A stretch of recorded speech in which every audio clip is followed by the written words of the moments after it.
My name is Ian and welcome to Planted. I'm on a mission to help you have more success with plants so that the plants and the effort and the money and the time that you invest in your own yards gives you wonderful colour, fragrance, flower and foliage.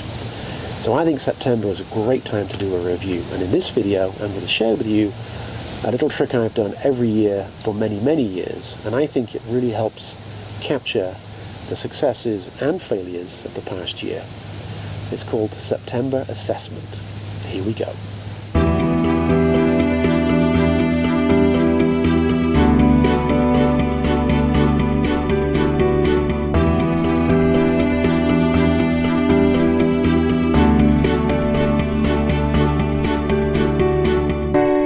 So the September Assessment is where you physically write down 3 things that work really well that you would do again next year. And then you also write down 3 things that didn't work out, and you try and find out why. And you do this for 3 or 4 years, and you'll start to see there's a common theme of areas that you focus on and areas that you neglect.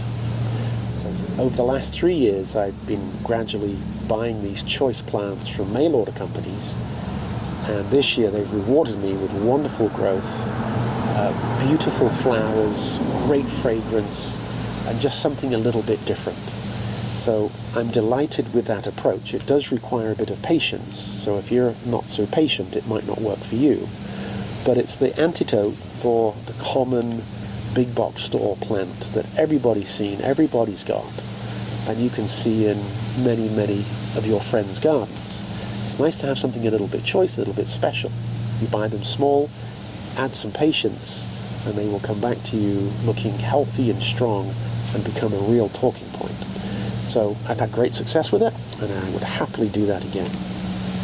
The next success for me this year is that I'm not a fan of orange and red flowers, and I like blue, pink, cream, purple, the much more muted and sedate colours.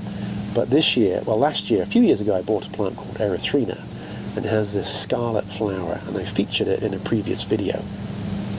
But that coloration, that bright firework explosion has just blown me away. I love the plant, I love the colour of the flowers. I think they're exquisite.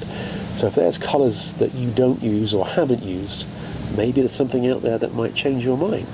I actually bought my Erythrina a couple of years ago when I led a tour to Plant Delights and found this and bought it in person. And I remember the looks I got when I brought my plant on the aeroplane to fly home. And I had lots of comments about what's so special. Well, that's my story for my plant, and that might be why I am so fond of it.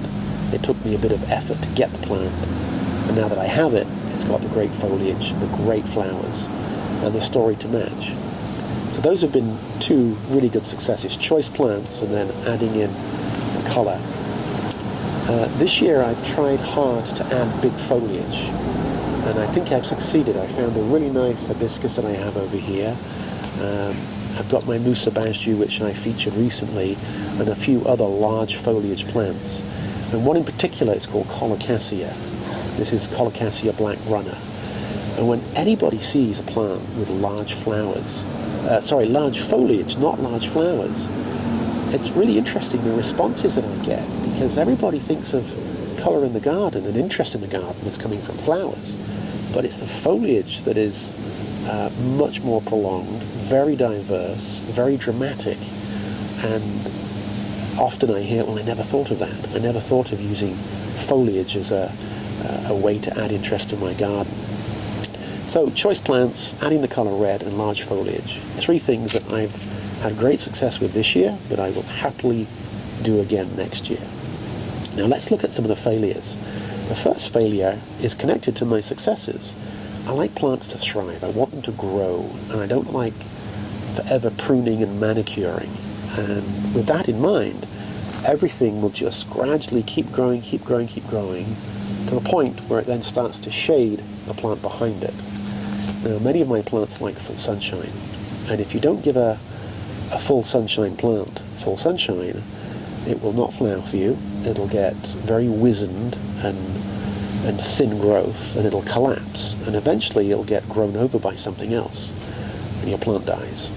Now, I haven't had plants die that way, but I really should do a better job at making sure that I give my plants adequate sunlight by not having other plants grow in their way. So that's a big deal. That's something that I really have to work on. So my next challenge that I have to get better at is only putting time and effort into those plants that I really want to grow.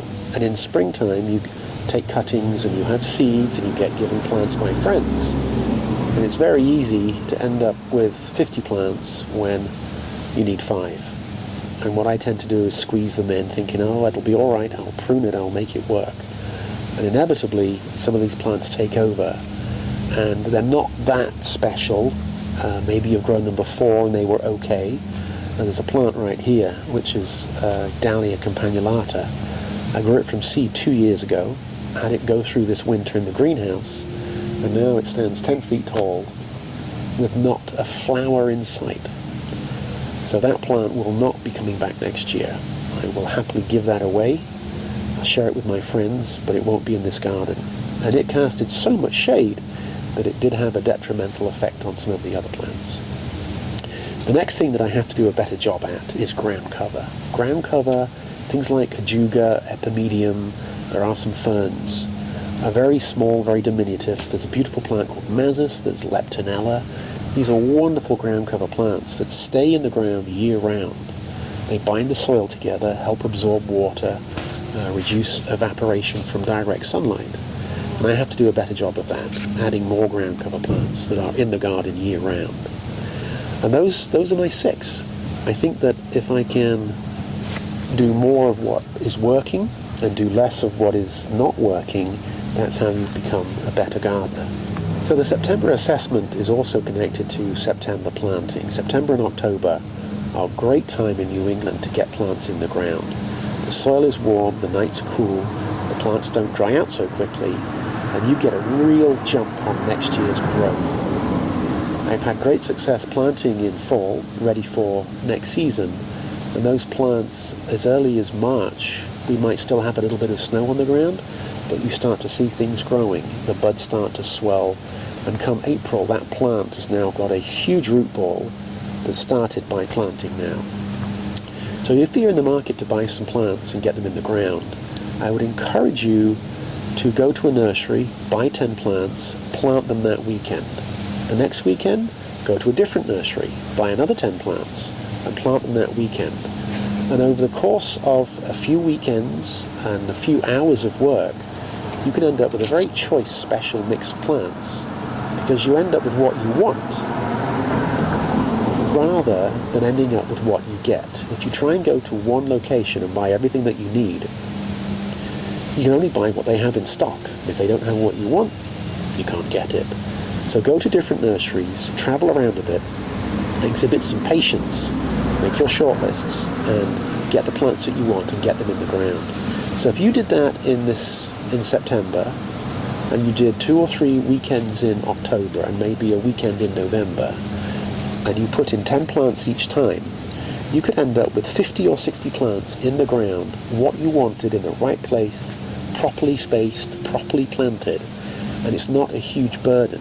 It's a few hours here and a few hours there, and by the time you get to Thanksgiving, it's all done. And next spring, you will be off to the races. It really is well worth doing. I would highly recommend that you plant in the fall or the autumn, as we call it in England. So do the September assessment, find out what's good, find out what's bad, record it for next year, and make sure that you refer back to it next March, and that way you won't be making those same mistakes time and time again.